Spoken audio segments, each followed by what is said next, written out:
4세기쯤에 아타나시우스라는 분이 알렉산드리아의 대주교가 되었습니다.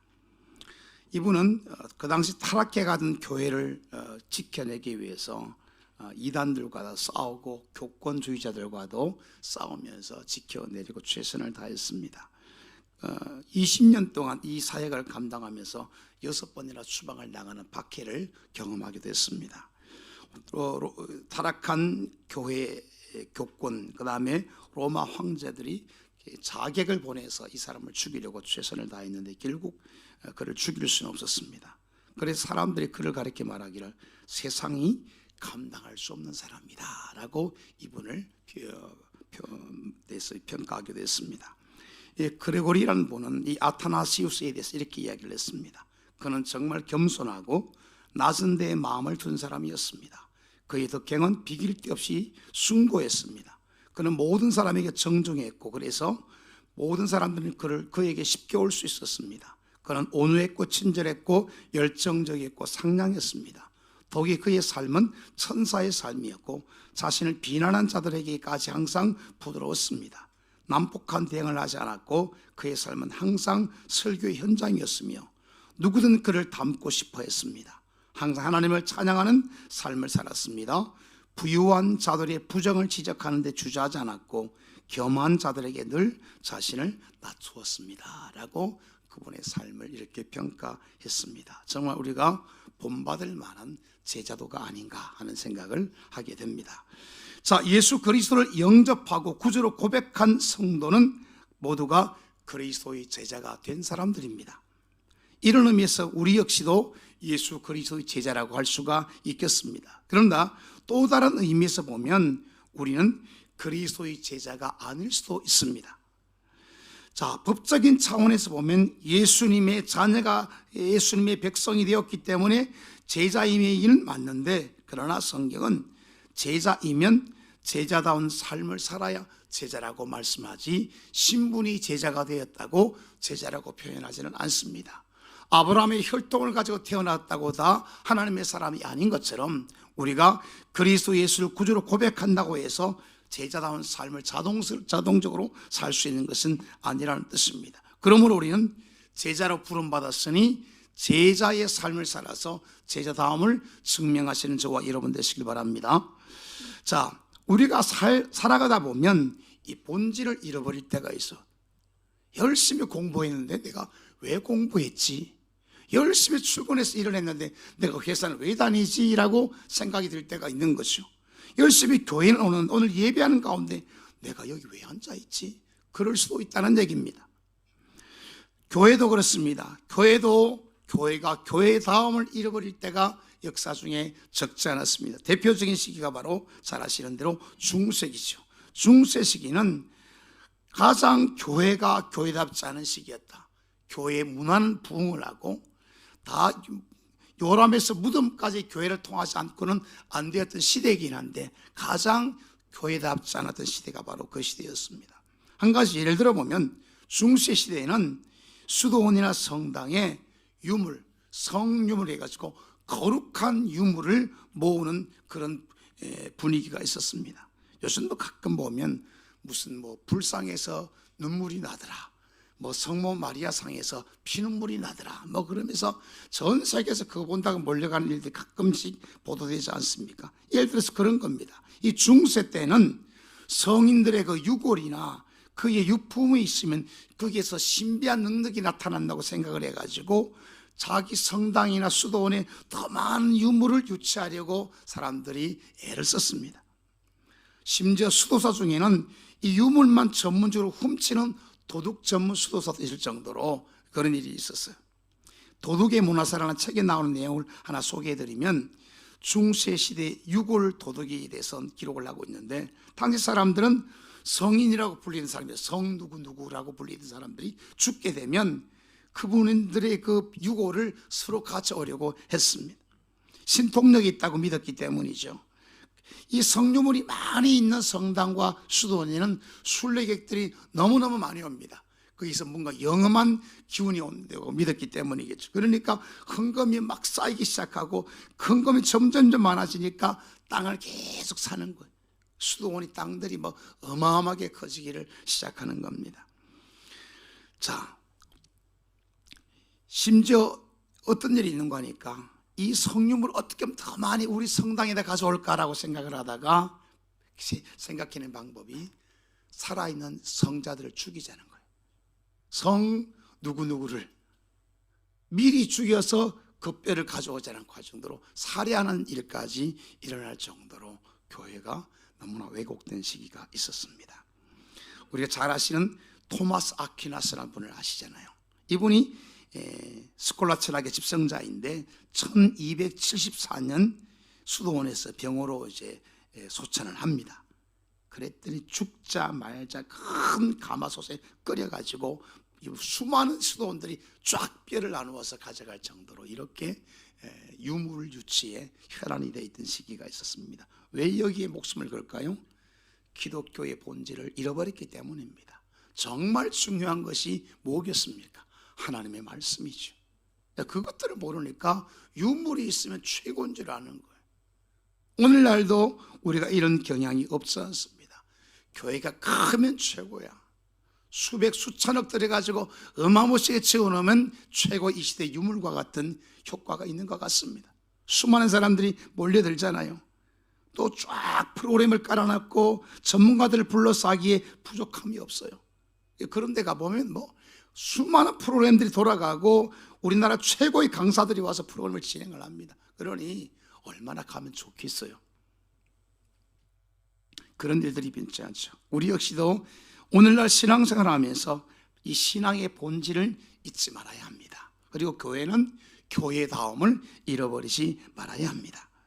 자, 예수님은 주는 그리스도시요 살아계신 하나님의 아들이라고 베드로가 신앙 고백을 하지 않습니까? 16장 16절에서. 그리고 바로 주님을 따르던 제자들에게 그러면 너희가 제자로 살아야 하는데 제자는 어떤 삶을 살아야 하는지 아느냐라고 세 가지를 말씀하고 있습니다. 오늘 그 말씀을 함께 나누려 합니다. 첫 번째는 제자는 누구인가? 먼저 16절 말씀을 같이 한번 다시 24절 말씀을 읽도록 하겠습니다. 본문 시작.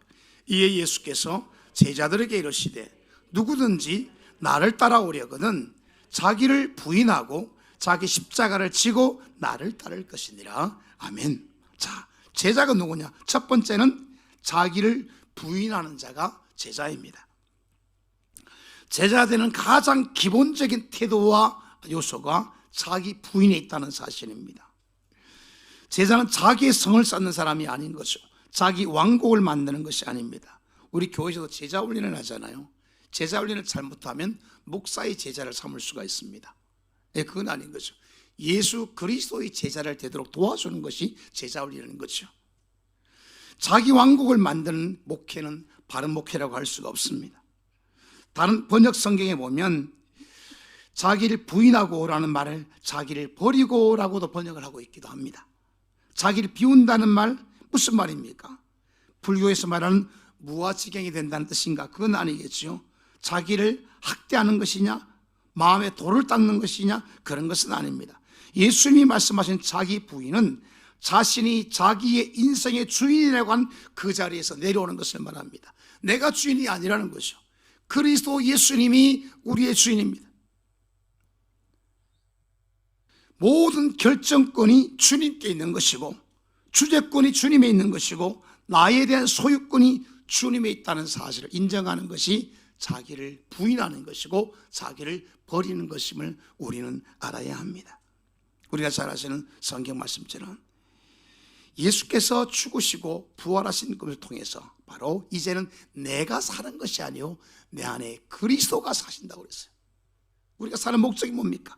나를 위해서 자기 자신을 내어주신 그리스도를 위하여 사는 인생이 된 것이죠. 그게 바로 제자의 삶이라고 할 수가 있습니다. 우리가 주의 제자가 되기 전에는 내가 주인 되었습니다. 누구나 할 것 없이 그렇게 살았습니다. 그러나 그리스도를 만난 이후로는 이제는 그리스도께서 내 안에 사시고 내 삶의 주인이 되시고 중심이 되셨습니다. 갈라디아 2장 20절 우리가 잘 아시죠? 내가 그리스도와 함께 십자가에 못 박혔나니 그런 적이 이제는 내가 산 것이 아니요 오직 내 안에 그리스도께서 사신다고 바울은 고백하고 있습니다. 왜요? 하나님의 아들을 믿는 믿음 안에서 사는 것이 바로 이런 삶이라는 것이죠. 그러므로 우리는 나의 주인이 내가 아니라 하나님이라는 사실을 분명하게 인정해야 합니다. 지금 가진 내 생명도, 나의 명예도, 권력이나 재능이나 학식도, 건강도, 자녀도, 나의 소유도, 가정도 하나님의 것임을 정직하게 고백해야 합니다. 교회도 하나님 거고, 나도 하나님 거고, 모두 하나님 것이요, 내 것이라고 생각하는 그 순간 우리는 제자도를 버리는 인생이 됩니다. 왜 교회를 길을 쓰고 자기 아들에게 물려주려고 할까요? 우리 교단은 세습금지법이 없어 그래도 괜찮습니다. 통합식은 있는데 했다가 명성교회가 난리를 한번 치렀죠. 그러나 법적인 문제가 아니었죠. 사실은 목회 담임 목사직을 아들이 물려받아도 괜찮습니다. 그럴 수도 있다는 얘기예요. 그런데 불법과 편법을 동원해 가지고 억지로 끼워 맞추는 식은 비성경적임이 틀림없지요. 성경에 그렇게 하지 말라는 법은 없으니까. 그러나 하나님의 뜻이 어디에 있겠는가를 우리는 잘 분별해야 합니다.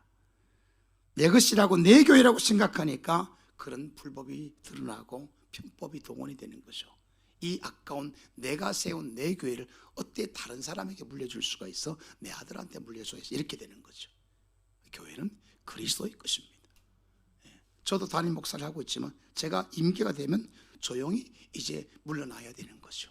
그리고 이제는 신부는 지금 목사를 불러주시겠지만 그때부터는 성도의 자리로 가는 겁니다. 그리고 만일 제가 계속 춘천우리교회를 예배를 한다고 치면 새로 오신 목사님을 통해 은혜를 받고 그분의 지도를 받는 위치로 돌아가는 거죠. 그게 바른 은퇴인 것입니다. 근데 내가 교회 주인이라고 생각하니까 그것이 아닌 거예요. 이 큰 교회를 내가 얼마나 수고했어요. 본인만 수고했어요. 성도님들도 얼마나 수고했겠습니까? 이렇게 되는 것입니다. 이 출발이 우리에게 너무나 중요합니다. 이 기본이 된 상태로 신앙생활을 시작해야 됩니다. 이제는 내가 아니라 주 예수님이 나의 주인이시다. 나는 주님 앞에 내 인생의 주도권을 내어드렸다, 주재권을 내어드렸다는 사실을 고백하는 저와 여러분 되시기 바랍니다.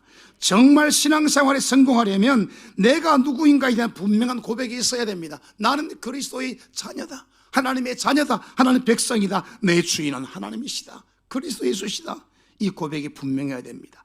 예수 그리스도를 믿음으로 이제 내가 사는 것이 아니고 내 안에 계신 그리스도가 내 인생의 주인이 되셨다. 그분이 주인이시다. 그분이 나의 왕이시다. 많은 분이 예수를 믿기는 하는데 여전히 자기의 주도권을 안 놓는 경향이 많아요. 그래서 제가 우스갯소리처럼 이야기하지만 마태, 마가, 누가, 요한 다음에 내가 복음을 기록하는 분들이 많습니다. 내가 내 인생을 이끌어가는 거죠. 내 마음대로. 그리고 주님은 가끔 찾기는 합니다. 내 뜻대로 안 되거나 내 한계가 오면 그제서 주님을 찾기는 하지만 그것이 어떻게 제자의 삶이겠습니까? 진정한 제자의 삶을 살아가면 실패해도 좌절하지 않습니다. 성공해도 교만하지 않습니다. 초가 삼간도 만족할 수 있고 고대 광실도 교만하지 않을 수 있습니다. 온갖 탐욕으로부터 해방될 수 있습니다. 죄의 포로로부터 벗어날 수 있습니다. 그럼 우리는 내 인생의 주인이 내가 아니요 나를 위해 십자가 죽으시고 부활하신 주 예수 그리스도라는 사실을 아시고 나를 철저히 부인하는 저와 여러분 되시기 바랍니다. 이것이 첫 번째 제자도입니다. 자, 두 번째 제자는 자기 십자가를 지는 사람을 의미합니다. 십자가는 지고 가는 거죠. 앞세우고 가는 게 아니라 지고 가는 것입니다. 십자가는 자기 과시를 위한 것도 아니고 십자가 앞세워 장사하는 것도 아닙니다. 우리 십자가 여성분들이 목걸이를 걸거나 혹은 귀걸이를 하기도 하잖아요. 그리고 차에도 이렇게 타는 분들도 있고 그렇습니다. 나쁜 것은 아닙니다. 그러나 십자가는 그 의미를 우리가 바르게 알아야 하죠. 십자가는 지고 가는 것이고 고난과 희생과 헌신의 의미가 십자가 속에 있습니다. 십자가는 종교 사업의 수단이 되어서는 안 됩니다. 또 과거 중세대처럼 십자가가 성유물이 되어서도 안 됩니다. 자, 요즘도 십자가를 통해 자기 왕국을 세우는 사람들이 여전히 있을 겁니다. 아까도 말씀드린 대로 대를 이어 내 아들에게도 충성해 주시오 라고 하는 이유가 거기에 있는 것이요. 신앙인들도 새 신은 신기 좋아하지만 흠 신은 신기 싫어한다는 말이 있습니다. 새 신은 앞뒤 말이 안 맞긴 하지만 제가 문장은 그렇습니다. 새 신은 좋은데 흠 신은 싫어한대. 이것이 내가 져야 할 십자가라고 생각하지 않는 거죠. 누가 하겠지, 누가 대신해 주겠지라고 생각하는 겁니다. 그러나 우리가 그리스도 예수의 제자가 되었다면 우리 모두에게는 각자가 짊어지고 가야 할 우리의 십자가가 있습니다. 우리의 몫이 있어요. 우리가 감당해야 할 부분이 있습니다. 제가 종종 말씀드리잖아요. 교회 안에서 우리 모두는 최소한 1인 1사에게서는 해야 된다. 왜? 우리가 교회의 지체니까. 우리 모두는 교회를 이루는 부분들이잖아요. 우리의 머리는 누굽니까?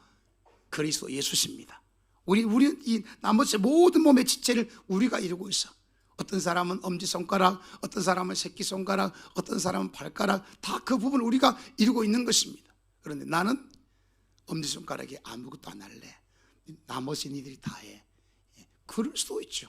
그러면 훨씬 힘들겠죠. 다른 지체들이 힘들겠죠. 그러므로 우리는 모두 주의 몸된 지체 안에서 우리에게 주어진 사명들을 감당해야 합니다. 그것이 우리 교회이기 때문입니다. 교회는 따로 있는 게 아니에요. 교회가 나한테 해준 게 뭐 있어? 네가 교회다. 그렇잖아요. 우리가 교회가 우리한테 해주는 게 없대. 내가 교회입니다. 내가 교회예요. 우리가 교회예요. 내 방 청소를 누가 대신해서 해줍니까? 내가 해야지. 내 방인데. 그런 거예요. 내가 교회다. 내가 교회 지체다. 그러므로 우리 모두에게는 주의 몸된 춘천우리교회를 위해서 져야 할 십자가가 있는 것입니다. 목사만 지는 것이 아니고 질 수도 없지만 장로님만 지는 것도 아니고 우리 모두가 져야 할 우리의 십자가들이 있는 것이고, 또 넓게는 하나님 나라와 그 복음을 위해서 우리가 져야 할 우리의 십자가들이 있는 것입니다. 그 십자가를 피하지 않고 지고 주님의 뒤를 따라가는 사람이 주의 제자인 줄 믿습니다. 물론 안 하면 편하죠. 몸은 십자가 피하면 몸은 쉽지요. 그러나 그것은 주의 뒤를 따르는 제자의 길이 아닙니다. 주님이 앞서가신 십자가의 길, 좁은 길이 아닌 거죠. 누가복음 9장 23절에도 보면 주님은 날마다 제 십자가를 지라고 말씀해요. 이 십자가는 한 번 지고 또 많은 게 아니에요. 평생 동안 지고 가는 겁니다. 날마다 매일 평생 동안 이 짐을 져야 합니다. 내 지위에 걸맞게, 직분에 걸맞게, 믿음의 수준에 걸맞게 이 십자가를 지는 거예요. 그래서 십자가 지기를 두려워하지 마시기 바랍니다. 감사하다. 십자가는 누가 십니까? 구원받은 주의 제자만 지는 거예요. 힘들 수는 있지만 특권이기도 해요. 그래서 감사한 일입니다. 내가 주의 교회를 위해서, 주의 나라와 주의 복음을 위해서 십자가를 질 수 있다는 것은 내가 하나님의 자녀가 되었기 때문입니다. 그렇지 않다면 우리에게는 십자가의 의무가 없는 거예요. 자녀가 되었기 때문에 이 의무가 주어져 있는 것입니다. 십자가는 우리의 기쁨이요, 우리의 감사의 이유입니다. 이것을 통해 내가 제자임을 우린 증명해 나가고 있는 것입니다. 우리 가정에도 십자가 지는 가족들이 있으면 그 가정이 든든해집니다. 교회도 그렇고 나라와 민족도 그렇고 우리의 일터도 그렇습니다. 교회에서 성도들이 십자가 지기를 즐거워하면 그 교회는 기쁨이 넘치고 예배에 활력이 있습니다. 어떤 사람은 십자가를 잘못 해석하는 사람도 있어요. 자기가 범죄해놓고 제가 십자가를, 목사님들이 또 감옥으로 신방을 갔더니 목사님 제가 이렇게 십자가를 지고 그거는 십자가 아닌 것은 아시죠? 그거는 마땅히 받을 벌입니다. 그건 십자가 아닌 거예요. 그런 분도 적잖이 있습니다. 어떤 목사님이 성도님이 경찰서 잡혀갔대요. 사기를 쳐가지고 갔더니 그분이 하는 얘기, 유치장에서 이 십자가 아닌 거죠. 본문에서 말하는 이 십자가는 예수님을 따라가는 길에서 주어지는 십자가를 의미하는 것입니다. 그리고 우리 많은 믿음의 선배들이, 믿음의 선진들이 이 십자가를 져왔습니다. 히브리서 11장 25절에 보니까 도리어 하나님의 백성과 함께 고난받기를 잠시 죄악의 낙을 누리는 것보다 더 좋아했다. 모세는, 그런 믿음의 사람들은 죄악 속에 빠져서 재미와 쾌락을 누리는 것보다 고난의 삶이지만 하나님의 백성들과 함께하는 것을 훨씬 좋아했다는 거예요. 이게 바로 제자의 도죠. 제자의 길입니다. 제자의 삶입니다. 그들은 십자가 지는 것을 영광스럽게 생각했고, 주님의 제자들도 동해에 잡혀가서 채찍질 맞고 돌아오면서 주님 때문에 고난받는 것을 기뻐하며 공회를 떠났다고 성경은 말씀. 이야, 내가 주님 때문에 고난도 받아봤구나, 핍박도 받아봤구나, 내가 주의 제자 맞구나. 너무 기쁜 거예요. 몸은 피투성인데 너무 감사한 거죠. 왜요? 십자가를 지은 거예요. 나도 맛봤는데 주의 십자가. 그 감격이 그들에게 있었던 것입니다. 주님 때문에 욕먹는 거, 주님 때문에 비난당하는 거, 주님 때문에 핍박당하는 것 때문에 억울해하지 마시기 바랍니다. 우리의 감당할 십자가요, 영광의 십자가입니다. 어느 교회 학교에서 선생님이 부자와 나사로를 가르친다면, 여러분 부자가 되고 싶나요? 나사로가 되고 싶나요? 라고 했더니 아이들이 얼마나 영악한지 죽기 전에는 부자가 되고 싶고 죽은 다음엔 나사로가 되고 싶다고 그랬다고 합니다. 이게 본능인 거죠. 본능. 아이들이 교회 가면 어머니도 보통 500원, 요즘은 1,000원짜리 줬는데 옛날에 500원짜리를 줬어. 이렇게 두 개를 주잖아요. 하나는 과자 사 먹고 하나는 거매라. 근데 하나를 흘렸는데 노랑으로 빠져버렸어요. 교회 가서 말합니다. 엄마, 헌금할 동전이 사라졌어요. 예, 과자 사 먹을 거라고 왜 말하진 않은지 모르겠어요. 이 사람의 본능이잖아요. 십자가를 지고 싶지 않은 거죠. 편하고 싶은 거죠. 그러나 주님은 그는 제자가 아니라고 말합니다. 자기 십자가를 치는 사람이 제자다. 이 십자가를 피하지 않는 저와 여러분 되시기 바라고, 우리에게 십자가가 주어졌다면 힘은 들어도 기쁨과 감사함으로 이 심을 감당하시기 바랍니다. 그 자체도 감격이지만 이 십자가는 하늘 보호에 쌓입니다. 하늘 보고에 하나님이 기억해 주시기 때문입니다. 빈센트라는 사람이 이렇게 말합니다. 고난은 성도가 그리스도와 약혼할 때 받는 약혼 선물이다. 예수 그리스도를 만나게 되면 자연스럽게 고난이 찾아온다는 거예요. 베드로가 바울이 십자가 지니까, 모세가 십자가 지니까 세상이 변화됩니다. 잘 아시는 본 회퍼 목사님은 미국에서 편하게 살 수 있었지만 조국 독일을 바라보면서 비행기를 몸을 실었습니다. 그리고 39살의 젊은 나이로 형장예술로 목숨을 바쳤습니다. 도미안 신부는 편안하게 살 수 있지만 십자가 지고 몰로카의 섬에 가서 나병 환자들을 위해 헌신했습니다. 슈바이치도 모든 영광을 버리고 아프리카로 달려가지 않았습니까? 바울은 고린도서 1장 1절에서 말합니다. 십자가 지는 것이 미련한 것 같지만 이것이 바로 하나님의 지혜다. 하나님의 지혜다. 가장 지혜로운 인생이 십자가 지는 삶이라고 말씀합니다. 이 안에를 살아가는 가운데 우리의 가정 안에서, 직장 속에서, 교회에서, 우리의 사회 공동체 안에서 그리스도 향기를 풍기는 고난의 십자가를 기꺼이 짊어지고 가시는 저와 여러분 되시기를 축복합니다. 우리가 예수님 12제자를 보시면 베드로는 로마의 십자가에 거꾸로 못 박혀 순교했다고 알려져 있습니다.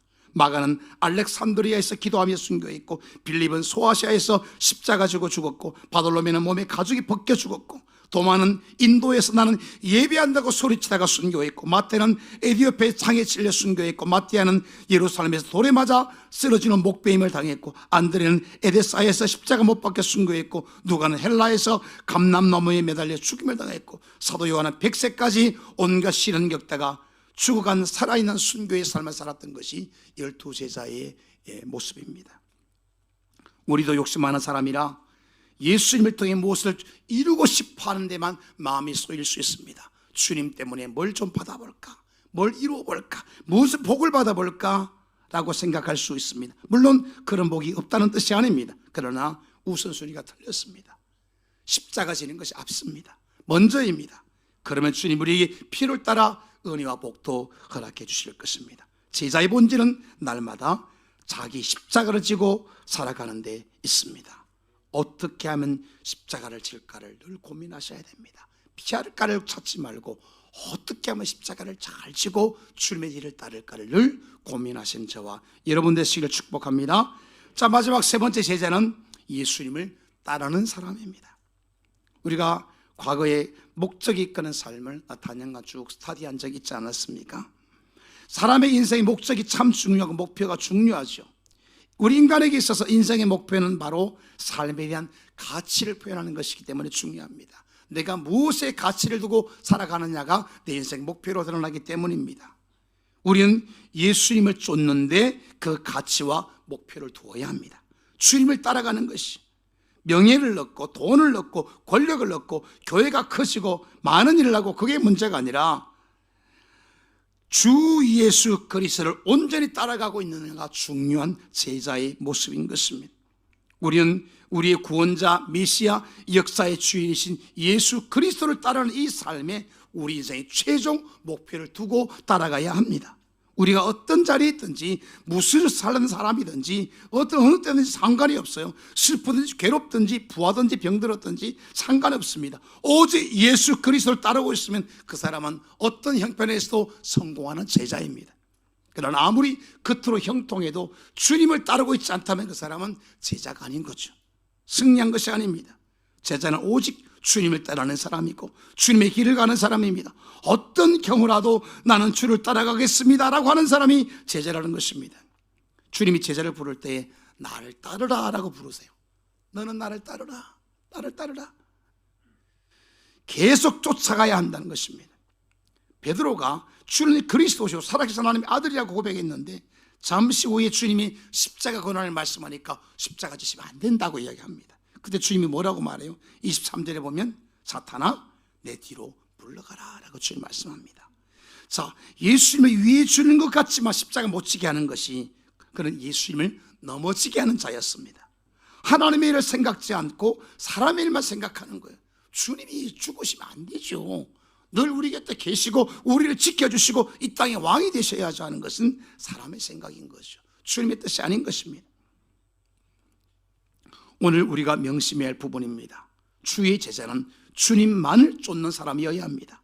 누가복음 14장 27절에도 보면 누구든지 자기 십자가를 지고 나를 따르지 않는 자도 능히 내 제자가 되지 못한다 그랬습니다. 주님을 따르지 않는 자는 주의 제자가 아닌 것이요. 또 히브리 12장 2절 하반절 상반절에 보면 믿음의 주요 또 온전하게 하시는 예수를 바라보자 라고 했습니다. 계시록 14장 4절에는 이 사람들은 여자와 더불어 더럽히지 아니하고 순결한 자라 어린 양이 어디로 인도하든지 따라가는 자며 사람 가운데에서 속량함을 받아 처음 익은 열매로 하나님과 어린 양에 속한 자들이라고 그랬어요.